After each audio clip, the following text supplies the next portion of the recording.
I've been using the iPhone 16 Pro Max extensively for a couple of days now, and I've tried to use it as much as I can to tell you guys if this year is worth upgrading or not. And to answer the question, I think that the answer is yes, but I have a lot to say, so let's talk about it. Let's start with the positive stuff. I bought the iPhone 16 Pro Max in Desert Titanium, and with a quick glance, everything pretty much looks unchanged compared with the iPhone 15 Pro Max. But this year, not only the display increased from 6.7 inches to 6.9 inches, but also the phone got noticeably taller, adding 6 grams to the total weight of the device. In all honesty, it does feel bigger in hand, but I got used to it very quickly. It wasn't a one-handed phone to begin with, so not much changed there, even though originally I was concerned with the size because I thought it was going to be a little bit too big for me, but it feels almost the same. All of this is because majority of the display increase came from the incredible bezel reduction, which makes it much more enjoyable to use, especially while doing photo editing and using social media. However, I think this year I prefer the regular Pro.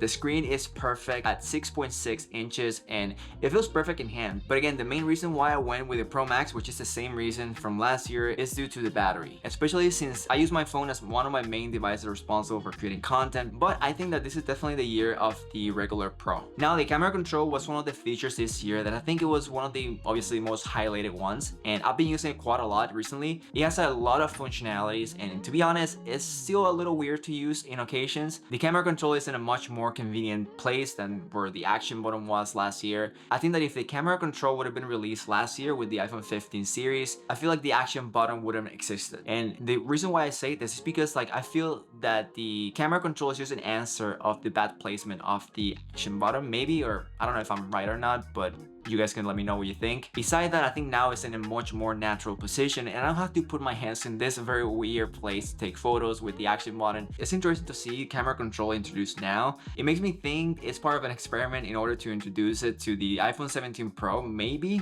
but obviously it's a little bit too early to talk about that, but I think it's a possibility. Photo styles is by far one of my favorite features this year, even though I see no reason why this isn't on the older devices, but that's a conversation for another video. You mind editing your raw images in Lightroom, but much user-friendly. Does let you favor different aspects of your photos, such as maybe you like to favor rich colors and shadows, or maybe less contrasty look with a neutral tone. You can do that as well. All of that as easy as controlling your photo style gradient in the direction that you want. Honestly, insanely good feature, and I see many people getting creative looks with this feature. Coming from the Pixel 9 Pro XL, I appreciate this change because one thing that I love about the Pixel is that the camera quality captures the moment more natural. So if you take a picture in a darker scenario with low light, obviously, the camera tends to capture all the shadows that are in the frame instead of the iPhone that typically tends to favor highlights and it pushes the shadows up. So you stop seeing some dark spots and in occasions it makes the image look flat. So that's not an issue that we have anymore. Now with the creative styles, we can adjust that to our liking, which I see as a huge improvement with the camera in the iPhone this year. And I feel like it's gonna make a lot of people be more creative since many people are not very familiar with shooting in RAW and editing their pictures in Lightroom. I think it's gonna make everything a lot easier and you're gonna see a lot of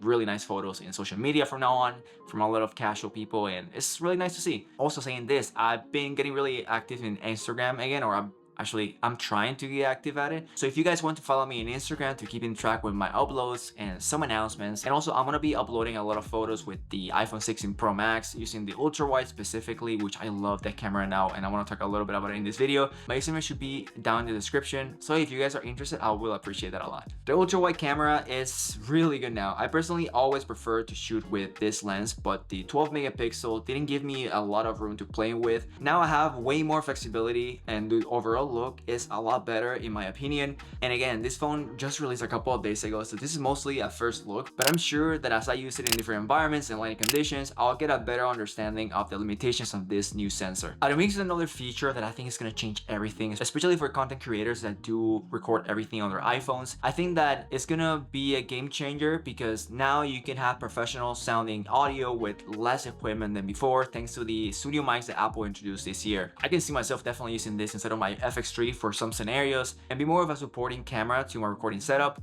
since now I can use it in different scenarios even outside of the office for vlogging and stuff like that, since the studio mics allows you to focus on the audio that is in the frame and pretty much eliminate everything else that is surrounding you. You can also record yourself in a very echoey room and eliminate everything, almost making you feel like you're in a soundproof room, which is absolutely insane. I'm gonna be testing the capability of this mic in multiple scenarios later on, but I'm gonna give you a test here to show you a little bit of what it's capable of. But I have a video coming up, I think it's in 2 weeks or so, with a day in the life with the iPhone 16 Pro Max, where I'm gonna put all of those things to the test in a real world scenario, so give you guys a better understanding of how you could expect this to work in real life. But yeah, listen to this clip and let me know what you guys think. Hey guys, so I'm gonna be testing now the audio mix feature in my office, and it's not soundproofed at all, so there's a lot of echo here. Let's see how it works, and you guys can have your own take on this. I think it's really good, and many people are gonna be using it, including myself, in support as a supporting camera in my videos. And yeah, I think it's pretty good. Let me know what you think. I could easily use this as my main mic for content, I'm not gonna lie, they sound amazing. The other new feature that was introduced this year was the 4K 120, and it was very hyped, and for good reasons. I see myself using that quite a bit for B-roll, but it's very niche. I think that probably 75% of people will forget about it after they buy the new phone, or to show somebody how cool this is, but I guess we'll see with time how people get creative with this and how often they actually use it. The battery is very similar to my iPhone 15 Pro Max, but slightly better, which is a great thing. Now, from what I've experienced so far, I have a full day of battery with a somewhat of a heavy use. It's hard to tell now since it's quite early for a proper review, so I need some time to actually use it, let the battery get used to my use style, and I'll probably give you guys an update later on. But I have zero complaints in that department. Apple really delivered with the battery upgrades, and I feel like it's in a great point right now, so we need to see how it lasts throughout the year and if it deteriorates the same way as we have seen before. The same goes with the heating issues we experienced with the iPhone 15 Pro Max. In occasions, it appears to be solved by the graphite clad aluminum chassis, which Apple claims to improve thermal efficiency by 20%, and it seems to be very accurate. I'm not much of a gamer, but from my experience so far, games run as smooth as ever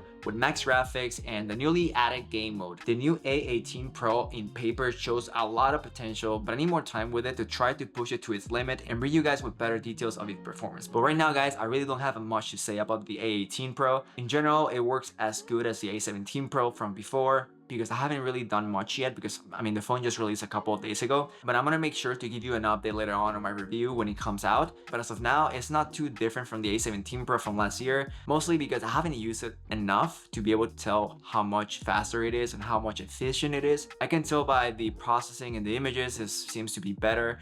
The efficiency with the battery versus obviously we have a bigger battery as well on the iPhone. As of now, it's just as good as it was before, so it's good. I have no complaints about it as well. Well, the display mostly remains the same as the iPhone 15 Pro Max, but now it can go as low as 1 nit of brightness, which is great to use in bed. Beside that, not much has changed, but I'm not gonna lie, in occasion when I'm using it outdoors, sometimes it feels too dim. It wouldn't be nice to at least have some upgrades on the screen reflection, such as the S24 Ultra, but this year wasn't the year for that. I think the problem comes in when you mix the low brightness with the high reflection in the sunlight, so it makes it really hard to see. But beside that, it's not too terrible, you know, it's the same as we've been used to and it's fine, but it doesn't compare to my Pixel. Obviously, the Pixel 9 Pro XL actually looks amazing in the sunlight because of how bright it is. It doesn't have the anti-reflective properties as the S24 Ultra, but it's really good because it's really bright. In conclusion, I think this phone is mostly an iPhone for tech enthusiasts or content creators. I think it's not an upgrade for everybody since the changes from the 15 Pro is not very significant, but very good if you're in the creative space, of course, or anything like that, because I do value all the camera and audio improvements, and I appreciate